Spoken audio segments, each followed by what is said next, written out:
Boker Tov, nous sommes le 3 juin 2021. C'est l'heure du premier journal d'information en direct de Jérusalem sur Radio Kalita.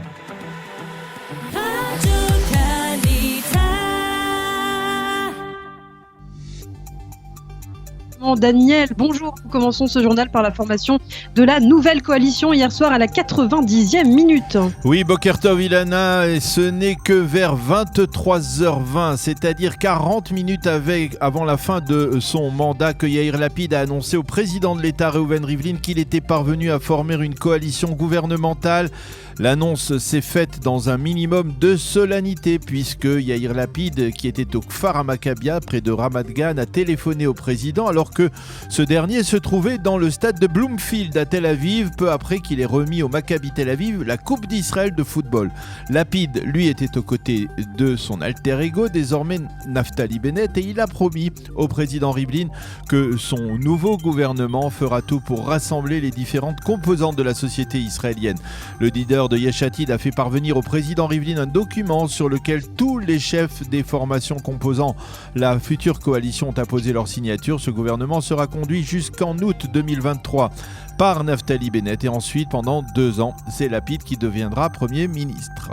Et il y a eu, Daniel, durant toute la journée, 2 principales pierres d'achoppement sur la voie de ce gouvernement. Oui, la première a été l'exigence d'Ayelet Shaked de siéger dans la commission de nomination des juges. Cette exigence est heurtée à l'opposition farouche de Merav Michaeli, la présidente du Parti travailliste. Finalement, un compromis a été trouvé. Shaked siégera bien dans la commission au cours des 2 prochaines années. Plusieurs juges devraient d'ailleurs être nommés durant cette période. Le second obstacle a été les exigences du Parti Ra'am, qui a dû réunir d'urgence hier son conseil des sages de l'islam, la Shura, en Israël. Un conseil qui a fait montre d'un certain pragmatisme et qui a finalement validé la proposition faite par Yair Lapid. Alors, est-ce qu'on connaît, Daniel, justement la composition de ce nouveau gouvernement ? Bien, ce gouvernement va disposer d'une coalition donc relativement restreinte de 61 députés, un minimum donc pour une coalition majoritaire qui représenteront 8 formations politiques. Yamina, Nouvel Espoir, Israël Beiteinu à droite, Bleu Blanc Yesh Atid au centre et enfin le Parti travailliste Meretz et les députés arabes donc du parti islamiste Ra'am. D'ailleurs, c'est la première fois, il faut le souligner, qu'une formation arabe israélienne siégera dans la coalition gouvernementale. Mansour Abbas, le leader de Ra'am, a confié que la décision d'entrer dans la coalition n'avait pas été simple. Bennett sera donc Premier ministre de ce gouvernement, Lapid, Premier ministre par alternance et chef de la diplomatie, Lieberman, ministre des Finances, Benny Gantz sera ministre de la Défense, Gideon Sa'ar, ministre de la Justice, Ayelet Shaked, ministre de l'Intérieur, Merav Michaeli, ministre des Transports, et Nitzan Horowitz, le patron de Meretz, deviendra ministre de la Santé. Voilà donc pour les principaux portefeuilles de ce gouvernement. Reste maintenant à savoir quand ce gouvernement prendra officiellement ses fonctions. Au Likoud, on voudrait faire traîner les choses jusqu'au 14 juin prochain dans l'espoir de trouver des transfuges qui affaibliraient cette coalition. Mais Lapid a menacé Yariv Levin, le président de la Knesset, de le destituer s'il devait faire retarder délibérément la prestation de serment du gouvernement. On estime que celle-ci pourrait donc intervenir en fin de semaine prochaine.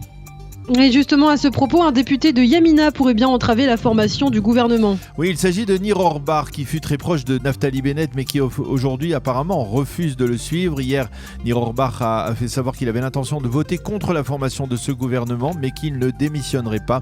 Durant la nuit, Naftali Bennett s'est entretenu avec Nir Orbar et apparemment il l'aurait dissuadé de s'opposer à la création du nouveau gouvernement. Il est clair que le Likoud entend intensifier au cours des prochains jours ses pressions pour dissuader certains de ses députés, en particulier de Yamina, de soutenir un tel gouvernement.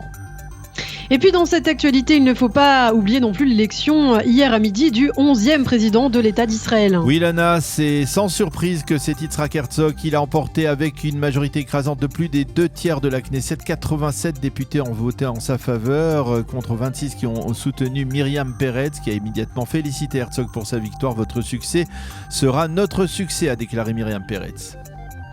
Et puis enfin, dernier titre important, la visite à Washington du ministre de la Défense, Benny Gantz. Oui, Benny Gantz s'est envolé au milieu de la nuit dernière vers les États-Unis pour y effectuer une visite éclair au cours de laquelle il rencontrera les principaux responsables de l'administration Biden, James Sullivan, le secrétaire d'État à la Défense Lloyd Austin et le secrétaire d'État Anthony Blinken. Une visite qui pourrait se focaliser sur la menace iranienne. Dans ce contexte, il faut rappeler la destruction avant-hier du plus important bateau de la marine iranienne, une destruction qui pourrait être imputée au nouveau patron du Mossad, David Barnea. C'est la fin de ce premier journal d'information.